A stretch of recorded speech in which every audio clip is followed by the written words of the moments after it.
નમસ્કાર દર્શક મિત્રો, અતિથિમાં આપનું સ્વાગત છે. અતિથિ લેવો કાર્યક્રમ કે જે કાર્યક્રમમાં વિશિષ્ટ વ્યક્તિત્વની ખાસ મુલાકાત કરાવે છે અને વાતો કરીએ છીએ અંતરંગ. આજે આપણી સાથે છે પુષ્પેન્દ્ર કુલશ્રેષ્ઠા. નામ એક માત્ર કાફી છે, परिचय ना मोहताज नहीं. पुष्पेंद्र जी, आपका स्वागत है कार्यक्रम में. थैंक यू देवन भाई. नॉर्मली जब आप स्टेज पे आते हैं कहीं पे भी तो एक परिचय के लिए 2-4 सेंटेंसेस बोले जाते हैं. कई बार आपको भी ऐसा होता होगा कि ये जो 2 सेंटेंस बोले या 4 सेंटेंस बोले, 6 सेंटेंस बोले, या तो कुछ रह गया या तो कुछ ज़्यादा बोल लिया. अगर पुष्पेंद्र जी को खुद को अपने परिचय के बारे में 3 सेंटेंस बोलने को कहा जाए, क्या कहेंगे? कौन है पुष्पेंद्र? मेरा नाम पुष्पेंद्र कुलश्रेष्ठ है. पेशे से पत्रकार था. पत्रकारिता करने के बाद मुझे लगा कुछ विषय ऐसे हैं जो पत्रकारिता से हट के उठाने चाहिए, इसलिए मैंने इस्तीफ़ा दे दिया और देश के सामने, राष्ट्र के सामने जो ज्वलंत मुद्दे हैं उन्हें सिर्फ उठाता हूँ. सरकार किसकी है किसकी नहीं है, माने जाएंगे नहीं माने जाएंगे, इतना ही मेरा कार्य है. पत्रकार था, यहीं से मैं शुरू करता हूँ आज की वार्ता. पत्रकार था, फिर क्यों नहीं रहे? उसके पीछे कुछ खास वजह? नहीं, कोई ख़ास वजह नहीं. मैं समझता था कि 20-25 साल पत्रकारिता की. मैंने प्रिंट में भी था, टेलीविज़न में भी था, BBC रेडियो में भी था और पाकिस्तान के पहले प्राइवेट चैनल का इंडिया हेड भी था. मुझे लगता था कि पत्रकारिता की अपनी सीमाएं हैं, अपने बंधन हैं, अपनी उसमें इकोनॉमिक्स शामिल है, मालिकों का रोल शामिल है, एडिटर का रोल शामिल है, सत्ताओं के साथ में उनकी नज़दीकियाँ शामिल हैं.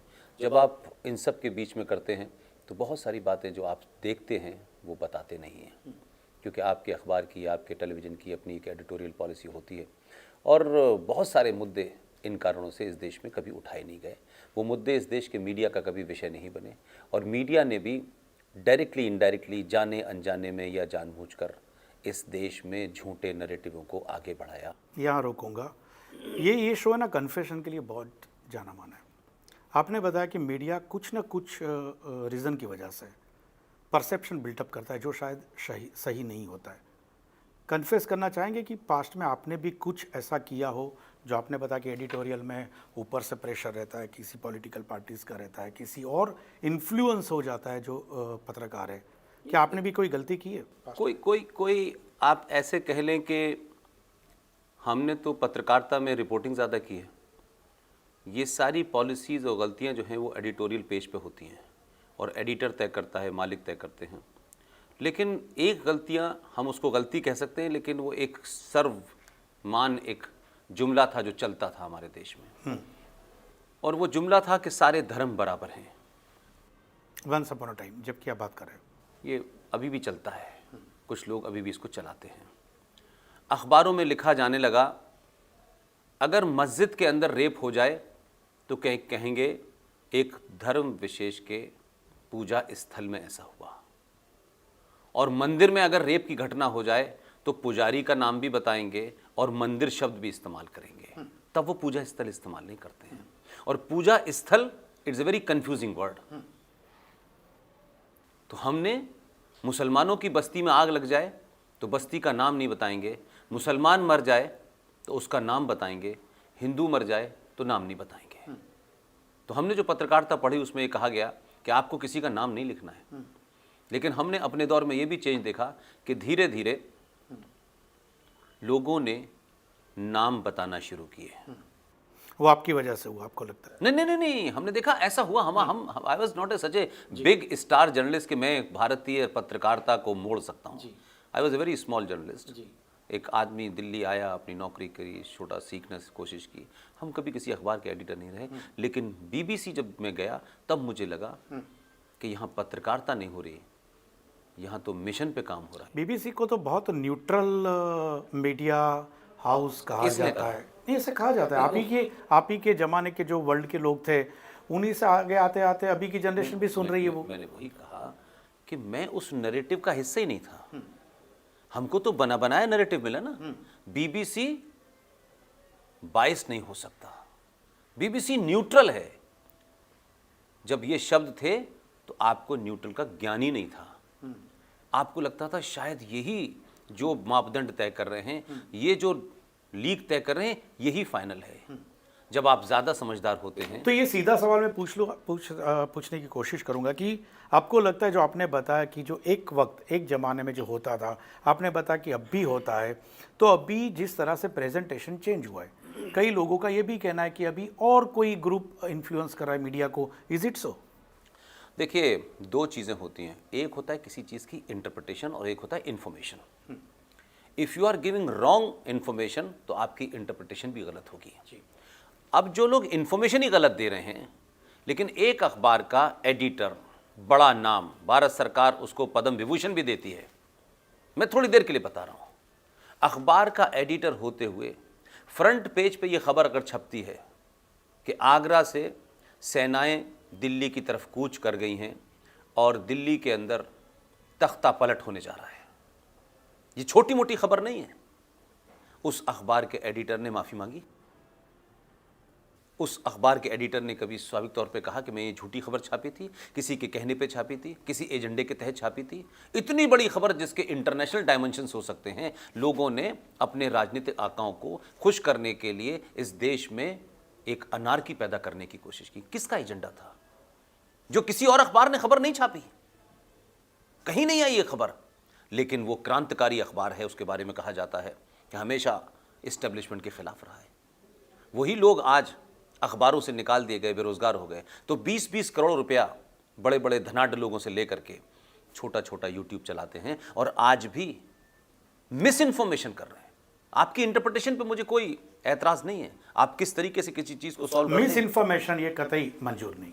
मिस इन्फॉर्मेशन से तो आप ऐसे ही है कि आप मरीज को कहें कैंसर है और आप उससे कहते हैं कि नहीं नहीं आपको कैंसर नहीं, सर का दर्द है। पुष्पेंद्र जी, वक्ता के तौर पे, क्योंकि पत्रकारिता बहुत अच्छी, मतलब जो वाणी है आपकी बिल्कुल अस्खलित बहती जाती है, लोगों के कान तरसते कि अभी और क्या कहेंगे और क्या इशू आएगा, कहने का अंदाज भी आपका एक अलग है।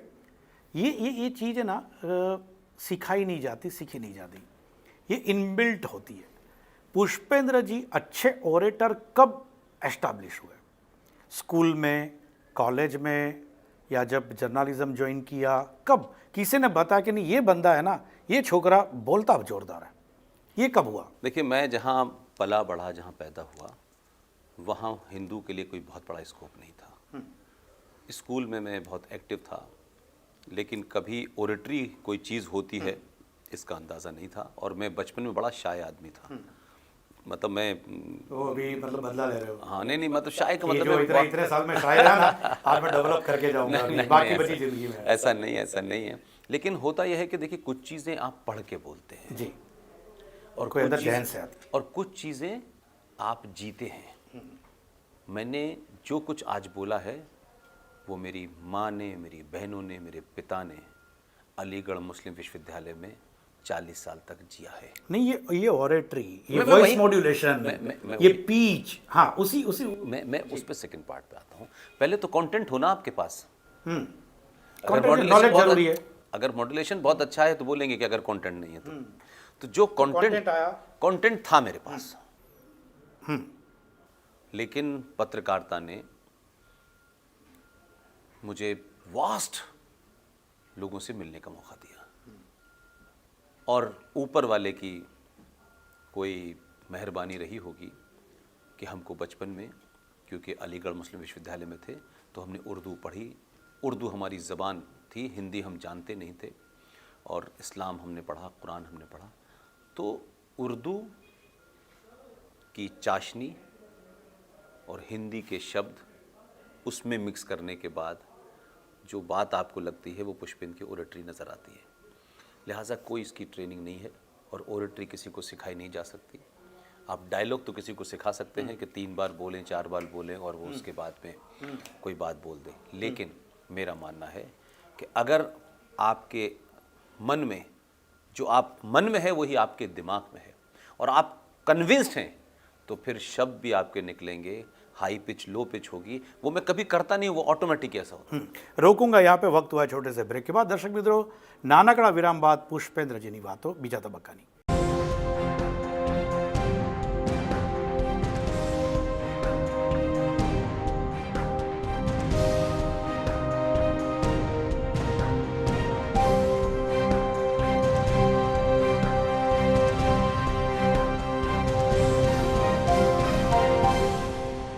વિરામ બાદ ફરી એકવાર સ્વાગત છે આપનું। કાર્યક્રમમાં હાજર છે ફરી એકવાર પુષ્पेंद्र कुलश्रेष्ठ साथ। पुष्पेंद्र जी, आपकी हर एक बात में मुस्लिम और इस्लाम आ जाता है, इसलिए क्या क्या क्या मतलब, एक तो या तो बहुत प्यार करता है ना आदमी तब भी अंदर से निकलता है, या तो बहुत हेट करता है तब निकलती है।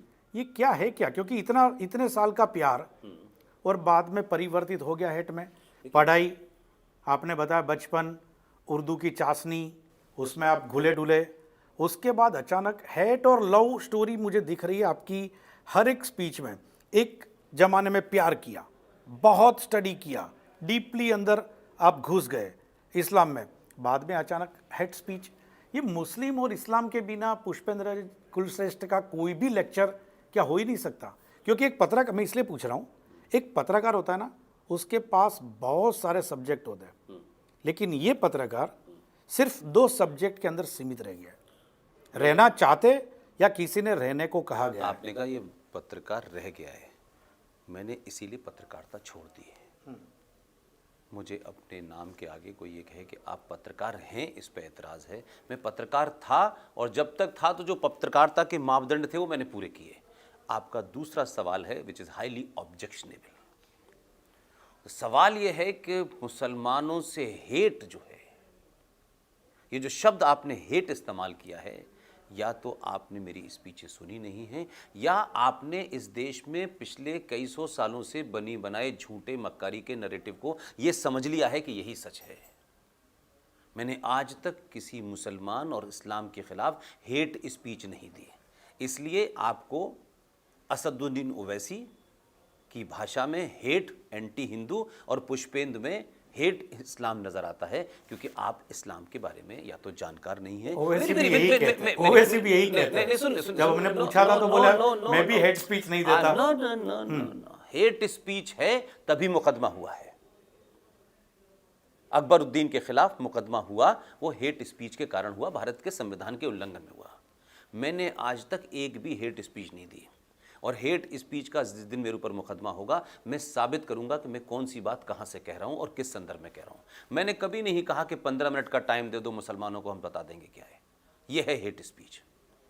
मैंने ये कहा कि कुरान, जिसको मुसलमान संविधान से भी ऊपर मानता है, उस कुरान की 24 आयतें जस्टिस Z.S. लोहात, जो भारत का एक मजिस्ट्रेट था, जस्टिस था, उसने कहा, ये रिकॉर्ड पे है, 31 जुलाई 1986 में उन्होंने कहा कि कुरान शरीफ में 24 ऐसी आयतें हैं जो अपने फेलो सिटीजन, उस देश में नास्तिक आस्तिक मूर्ति पूजकों को हत्या करने का आदेश देती हैं। अगर ये नहीं हटाई गई तो भारत में क्या, दुनिया में कभी शांति नहीं हो सकती। मैं उस जस्टिस की बात को रिपीट कर रहा हूं। अगर इसको कोई हेट स्पीच समझता है तो जस्टिस Z.S. लोहात पे मरणोपरांत मुकदमा चलना चाहिए। मैंने कभी नहीं कहा कि कहते कि मुसलमानों को मार करके पिंड छुड़ाया जाए। मैं ये पूछना चाहता हूं सिंपल, आप मुझे बताएं कि मुसलमान भारत की सुप्रीम कोर्ट को नहीं मानेगा? अगर ब्राह्मण कर सुप्रीम कोर्ट को नहीं मानेगा तो मैं भी ये कहूंगा कि आप कौन होते हैं सुप्रीम कोर्ट को न मानने वाले? अगर सुप्रीम कोर्ट है, भारत का इंस्टीट्यूशन है, तो आपको मानना होगा। आप उससे ये तो कह सकते हैं फैसला मेरे हक में नहीं आया तो मैं नाराज हूं, लेकिन फैसला अगर याकूब मेनन पे आएगा, सजाए मौत का आएगा, तो आप ये नहीं कह सकते हैं कि याकूब मेनन की जुडिशियल मर्डर हुआ है। फिर तो हर आदमी इस देश में, हर गुंडा कहेगा कि साहब मुझे सजा, मुझे जाति के नाम पे मारा गया, मैं यादव था इसलिए मारा गया, मुझे बनिया था, ठाकुर था। तो जुडिशरी का फिर मतलब क्या हुआ? तो याकूब मेनन की फांसी मुसलमान की फांसी है, याकूब मेनन की फांसी जुडिशियल मौत है।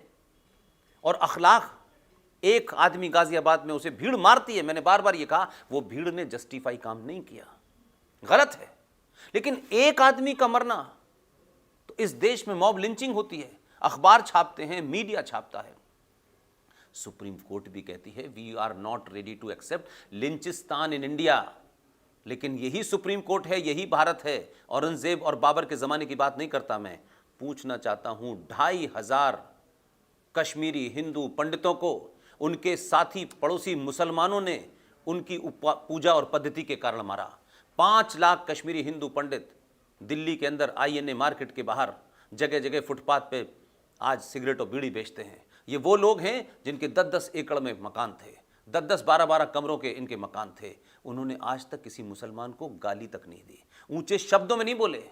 कश्मीरी हिंदू पंडितों का सबसे दानिश्वर आदमी, सबसे बुद्धिजीवी आदमी, उसे जब उठा के बाहर लाए और चाकू से दोनों उसकी आंखें बाहर निकाली और जब यहां गोली मारी तो बेटा खड़ा हुआ था, दिल्ली में रहता है। 2 दिन बाद लोगों ने कहा कि ये कर क्या रहे थे। जाके देखा तो उनकी टेबल पर कुरान मजीद खुला हुआ रखा था और वो उसका कश्मीरी में ट्रांसलेशन कर रहे थे। अगर ये कहना हेट स्पीच है तो मैं इसे एक नहीं करोड़ों बार कहूंगा, हजारों लाखों बार कहूंगा। बचपन की कई यादें मेरे हिसाब से बाहर निकलती है, कुछ रिएक्शन एक्शन कहीं पे होता है क्या स्कूल कॉलेज टाइम पे? जैसे आपने बताया कि अलीगढ़ मुस्लिम यूनिवर्सिटी में आपने पढ़ाई की, अलीगढ़ में स्कूलिंग भी वहीं पे की, पैदा ही वहीं हुआ। हाँ हाँ वही तो क्या आपको लगता है कि ऐसे कोई हादसा हुआ था कुछ जो बात रिफ्लेक्ट होती है, या तो फिर इतना स्टडी करने के बाद आपको ये ज्ञान हुआ कि इसमें इतना इतना गलत है? कोई ऐसा हादसा भी हुआ था क्या? अगेन मैं बता रहा हूँ कि ये शो जाना जाता है जो आज तक कहीं नहीं बताई, ऐसी बात बताने के लिए। देखिए, मैंने कुरान शरीफ, जो हिंदू झूठे इस देश में बकवास करते घूमते हैं कि उन्होंने कुरान शरीफ पढ़ा है, मैंने वैसे नहीं पढ़ा, हमारे कोर्स का हिस्सा था। मैंने बगनबेरिया की डंडी मौलाना साहब की पिटाई से पढ़ा है और हमारे दोस्त चाहे सरमद हों, चाहे जमाल हों या दूसरे हों, उनके साथ पढ़ा है। और जो वो पढ़ा है वही याद है और वही आज भी कह रहा हूं। और हादसे की बात यह है तो हादसे तो इस देश में हजारों घूमते हैं। इंडिविजुअल अलीगढ़ मुस्लिम विश्वविद्यालय में 79 में when I was studying in 9th class, मेरी 4 बहनें, हम 5 भाई, जिसके फादर उस यूनिवर्सिटी में रहे हों, हम सब वहाँ पैदा हुए हों। किसी दूर दराज अलीगढ़ से 100 किलोमीटर दूर अलीगढ़ मुस्लिम विश्वविद्यालय के लड़कों का किसी लड़की को छेड़ने में दंगा हो जाए, झगड़ा हो जाए, वहाँ उनके साथ मार पिटाई हो जाए। अलीगढ़ मुस्लिम विश्वविद्यालय में 40,000 छात्रों के बीच में 2 परिवार रहते हों, आप उनके घर में घुस जाएं, आप बहनों का दुपट्टा खींचें, आप मशाल लेके घर के अंदर आग लगा दें, आप कपड़े फाड़ दें, आप लूटपाट करें। 5 किलोमीटर की उस विश्वविद्यालय के अंदर जहां कोई चीज़ बाहर नहीं जाती हो, और जो वहां पैदा हुए हों, जिन्होंने आरएसएस की फुल फॉर्म न जानते हों, हिंदू वर्ड की फुल फॉर्म न जानते हों, लोग हमें पुष्पिंदर खां कह के पुकारते हों, हमें अपनी आइडेंटिटी के ऊपर न कभी शर्म था, न कभी ऐसा हुआ कि हम क्या हैं, हम हिंदू हैं, ऐसा कभी नहीं हुआ।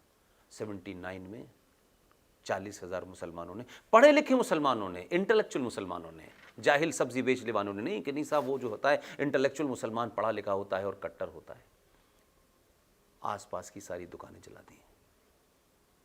आपने अपनी यूनिवर्सिटी के अंदर प्रोफेसर जौहरी साहब के भतीजे को सिर्फ इसलिए मारा कि वो एमबीबीएस का छात्र था, और विश्वविद्यालय के नियम के अनुसार 50% सीटें हमेशा ओपन होती थी। 50 इंटरनल का मतलब होता है 99% मुसलमानों को। उस विश्वविद्यालय में जहां पूरी दुनिया में कहीं एमबीबीएस के कोर्स में इंटरव्यू नहीं होता है, लेकिन हिंदू छात्रों को रोकने के लिए वहां इंटरव्यू नाफिज किया गया, और यह डर पैदा किया गया कि बाहर से आने वाले हिंदू अलीगढ़ मुस्लिम विश्वविद्यालय में ज़्यादा से ज़्यादा अपीयर ना हो, इसलिए आपने प्रदीप जौहरी नाम के एमबीबीएस के लड़के की हत्या कर दी, जो मेरे घर से 100 मीटर की दूरी पर लाश पड़ी रही। इस देश के किसी मीडिया ने, इस देश के किसी टेलीविजन ने, और मेरी बात छोड़ दीजिए, उत्तर प्रदेश में यही फ्लैशबैक ने इस मासूम पुष्पेंद्र को एक एग्रेसिव स्पीकर बनाया। मैं मानता हूं कि आप इसको जोड़ सकते हैं सुविधा के लिए। 79 से 89 तक की जिंदगी में बहुत कुछ किया,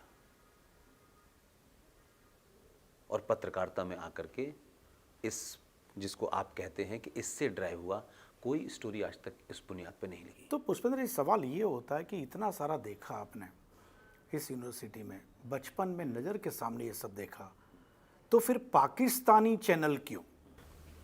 आप मुझसे सिर्फ अच्छा सवाल है आपका, आपने ये क्यों नहीं पूछा बीबीसी क्यों? उसके बाद पहले बीबीसी, हाँ, तो पहले बीबीसी क्यों नहीं पूछा आपने कि बीबीसी में क्यों किया? चलो बीबीसी में क्यों किया, और लेकिन पाकिस्तानी चैनल क्यों? जी, सवाल ये है, मैंने वही कहा कि जब मैं बीबीसी ज्वाइन करूं तो सवाल नहीं होता, तब तो मैं MI6 का एजेंट नहीं कहलाता। लेकिन पाकिस्तान का पहला प्राइवेट चैनल जिसने मुझसे कहा कि आप हमारे लिए काम करना चाहते हैं, मैंने कहा मुझे ये पता ही नहीं है कि हमारे यहाँ कोई संबंध ऐसे हैं कि हम कर सकते हैं या नहीं कर सकते हैं। सिर्फ पीटीआई का एक आदमी भारत का वहाँ जाता था और वहाँ की एपीपी का यहाँ आता था, पाकिस्तान रेडियो का एक बंदा यहाँ आता था, इतना ही पता था। तो मैंने कहा कि जब पत्रकारिता करनी है, हम बीबीसी में भी काम कर सकते हैं, हम वॉशिंगटन पोस्ट के लिए भी लिख सकते हैं, हम वॉइस ऑफ अमेरिका के लिए भी काम कर सकते हैं, तो पाकिस्तान के लिए हमने परमिशन पूछा कि भाई कर सकते हैं या नहीं कर सकते हैं। उनका कर सकते हैं। पत्रकारिता में मुझे ये बताइए, आप तो खुद मुझसे बड़े पत्रकार हैं, अगर आपको कोई ऐसा ऑफर मिले जिसमें आप ही वो काम कर सकें और पूरे देश के पत्रकारों को वो अपॉर्चुनिटी ना मिले, तो आप नहीं करेंगे? पत्रकारिता की बात कर रहा हूं। यह होता कि कोई खामोशी से पत्रकारिता की जा रही है और पत्रकारिता की आड़ में कुछ हो रहा है, तो हिंदुस्तान की सारी एजेंसियां 12 साल तक ऑन थी। 12 साल तक उन एजेंसियों के लोग सरकार के तहत हमसे बातचीत करते थे, उनको पता था हम कब जाते हैं कब आते हैं, और ऐसा नहीं था कि हम कहीं छुप के जाते हों छुप के आते हों। इसलिए कि मैंने अलीगढ़ मुस्लिम यूनिवर्सिटी में पैदा हुआ जहां आइडिया ऑफ पाकिस्तान पैदा हुआ था, और मैं बचपन में ये सुनता था, मुसलमान ये नारे लगाते थे, ये जो आज केरला के गवर्नर बने बैठे हुए हैं, कई सारे लोग और हैं, एक जेल में बंद है रामपुर का, ये सब मेरे सीनियर थे। मैं उस ज़माने सुनता था कि अगर मुसलमानों की आवाज़ दबाई गई तो सरहद पार जा सकती है। मैं सोचता था सरहद पार कहाँ जा रही है, तो मुझे लगा एक बार सरहद पार जाने का मौका मिला है तो देख के आता हूँ वहाँ पे क्या होता है। यहाँ रोकता हूँ। અંતિમ ચરણ की बातें करें इस ब्रेक के बाद। दर्शक मित्रों, समय થયો છે વિરામનો। અંતિમ ચરણની વાતો એક વિરામ બાદ।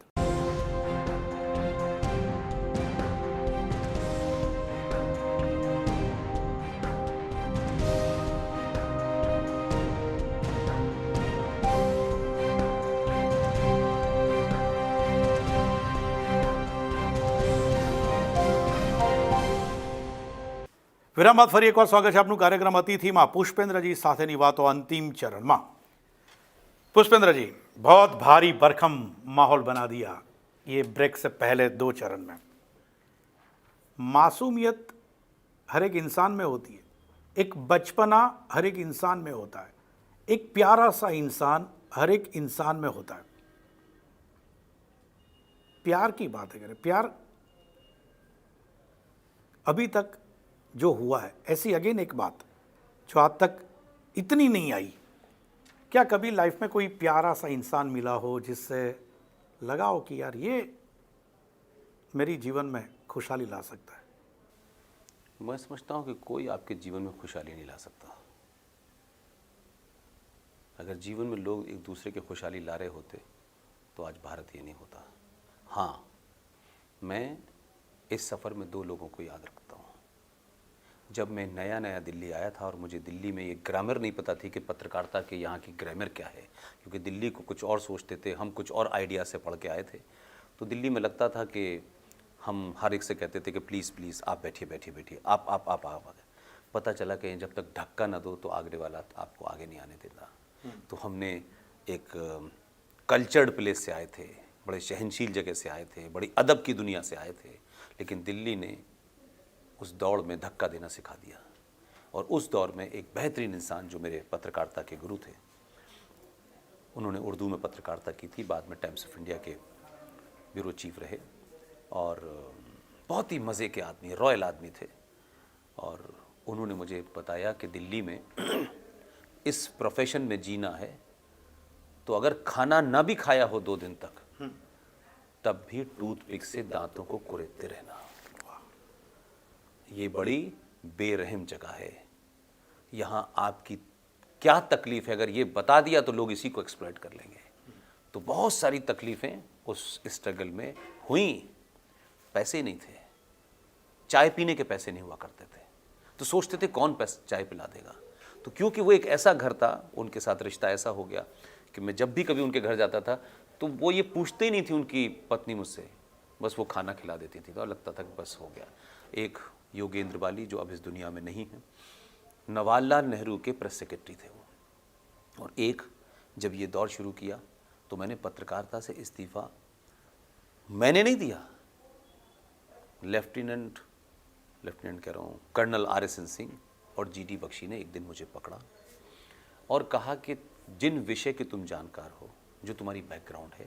जब तुम उनको बोलोगे तो लोगों को ज़्यादा ऑथेंटिक लगेगा, क्योंकि तुम रेफरेंस दे सकते हो, तुम्हारी ज़बान उर्दू है, तुम हिंदी भी बोल सकते हो, इंग्लिश भी बोल सकते हो। तो मैंने कहा आप चाहते क्या हैं? तो मुझे सडनली लगा कि ये, क्योंकि 12 साल हो गए थे, तो उन्होंने कहा कि आप इन विषयों पे बोलें, क्योंकि देश इस समस्या से ग्रस्त है, पूरी दुनिया इस समस्या से ग्रस्त है, लेकिन कोई कन्फ्रंट नहीं कर रहा है, हर आदमी इस समस्या से भागने की कोशिश कर रहा है। तो मैंने उनसे कहा कि देखिए, मैं एक सेंसिटिव मुल्क के लिए काम करता हूँ, मैं इसको ऐसा नहीं कर सकता कि मैं शाम में नौकरी करूँ और दिन भर फिर पाकिस्तान के बारे में कुछ बोलूँ। मैंने नौकरी से इस्तीफ़ा दे दिया और फिर मैंने बोलना शुरू किया। ओके पुष्पेंद्र जी, कई लोगों का ये भी कहना है कि पुष्पेंद्र कुलश्रेष्ठ को कोई इंस्टीट्यूट, कोई एक ग्रुप टूल की तरह इस्तेमाल करता है। ये जितना दावा करते हैं लोग, ये किसी र्यूमर इंडस्ट्री के लोग हैं। पुष्पेंद्र की ज़ात पे ना तो कोई संगठन और ना ही कोई पॉलिटिकल पार्टी मुझे मुतासिर कर सकती है, इन्फ्लुएंस कर सकती है। मैंने लंबे समय तक खिलाड़ी रहा हूँ। मैं सिफारिश से ज़िंदगी में कहीं नहीं आया। एक भी कोई ये साबित कर दे कि मुझे फला आदमी को अपनी मर्जी से कोई कुछ भी कहता रहे। बहुत सारे संगठन ऐसे हैं कि उनको लगता है कि इस वक्त मार्केट में पुष्पेंद्र को लोग सुन रहे हैं, तो लोग कहते हैं वो हमारे संगठन का है, लेकिन वही संगठन मेरे खिलाफ खामोशी से कैंपेन भी चलाते हैं। मुझे कोई फर्क नहीं पड़ता, क्योंकि मुझे न कुछ प्राप्त करना है, न किसी से कुछ लेना है, न मैं सत्ता की दौड़ में हूँ, न राज्यसभा की दौड़ में हूँ। मेरा एजेंडा ही नहीं है और न मेरा कोई संगठन है। आर.एस. सिंह साहब ने कई बार उनका संगठन के चक्कर में हमें क्यों पड़ना है, नहीं करना। इसी बात को हम लगातार यूथ तक पहुंचाना चाहते हैं। हमारी बात अच्छी होगी, लोग सुनेंगे। जिस दिन लोग कह देंगे कि ये आदमी गलत बोलता है, झूठ बोलता है, चैलेंज करेंगे। हम कोशिश तो करेंगे। हम सोचे लोग नहीं सुनना चाहते, नहीं कहेंगे। ये हमारा प्रोफेशन नहीं है, ये मिशन है मेरा। दोनों में फर्क है। पुष्पेंद्र जी, अंतिम सवाल, और अगेन मैं बोल रहा हूँ कि ये शो कन्फेशन के लिए, और ऐसी बात जो अंतरंग बात बोलते हैं गुजराती में, अंतरंग वातो अतिथि माँ, कोई एक ऐसा किस्सा, कोई एक ऐसा हादसा जिसने शायद अपने आप को गिल्ट फील करवाया हो, रिग्रेट हो, सिर्फ 1 मिनट। आप जैसे बहुत अच्छे अच्छे लोग आके इस शो में ऐसी ऐसी बात बता के गए, शायद आने वाले दिनों में लोगों को कई नए रास्ते भी मिले। इसमें रिग्रेट नहीं है, एक ह्यूमन जिसे कह सकते हैं कि इमोशंस का पुट है। इन 3 सालों में, 4 सालों में जो लोअर केजी, अपर केजी, फर्स्ट, जहाँ पला बढ़ा, जो मेरी जन्मभूमि थी, इसमें बहुत से लोग बिछड़ गए, जिनके सुख में भी गया, दुख में भी गया। वो भी हमारे साथ खड़े रहे और ये कभी पता ही नहीं चला कि हमारे उनके बीच में कोई डिफरेंस है। कुछ लोग कहते हैं कि जब वो लौटना चाहते हैं तो अपने बचपन के दोस्तों के साथ चले जाते हैं, तो सारी दुनिया बिल्कुल अलग होती है। और वो मेरी ज़िंदगी का एक ये कड़वा सच है कि मेरा पूरा माजी, पूरा पास्ट आज नहीं है। मैं ना लौट सकता हूँ, न वो लोग हैं। इसलिए मेरी ज़िंदगी अब एक नई ज़िंदगी है, मुझे इसी में एक्सेप्ट करना है। मेरे इमोशंस, मेरे सेंटीमेंट्स, कभी कभी लगता है अच्छा एक बार वहाँ जाना है, लेकिन नहीं जा सकता अब मैं। वो रास्ते मैंने खुद बंद किए हैं, इसलिए उसकी तकलीफ़ भी मुझे है, लेकिन वो तकलीफ़ मेरी निजी है। वो लोग भी मिस करते होंगे, मुझे पता है, अलग अलग से मुझे खबरें मिलती हैं। लेकिन आप कभी स्कूल के दिनों में मिलने जाने थे, मेरा वो पास्ट ही ख़त्म हो गया, वो मेरी जन्मभूमि ख़त्म हो गई। और मैं देखना भी जाने चाहूँगा तो मुझे मालूम है कि वहाँ मुझे कई सारे सिक्योरिटी के साथ जानी होगी। That is my biggest regret in my life. Thank you very much Pushpendra ji, हमसे बात करने के लिए बहुत बहुत शुक्रिया। तो दर्शक मित्रों, आती खास बात पुष्पेंद्र कुलश्रेष्ठ સાથેની। મેં શરૂઆતમાં જ કહ્યું કે આ એક એવું વ્યક્તિત્વ કે જે બહુ જ બિંદાસ બોલે છે, એને જે લાગે છે તે બોલે છે, પરિચયના મોહતાજ નથી, એમના એક એક શબ્દ એ જ એમનો પરિચય બની જાય છે। ફરી મળીશું નેક્સ્ટ એપિસોડમાં એક નવા અતિથિ સાથે। ત્યાં સુધી આપશો નમસ્કાર। Thank you very much. Thank you Devubhai, thank you very much.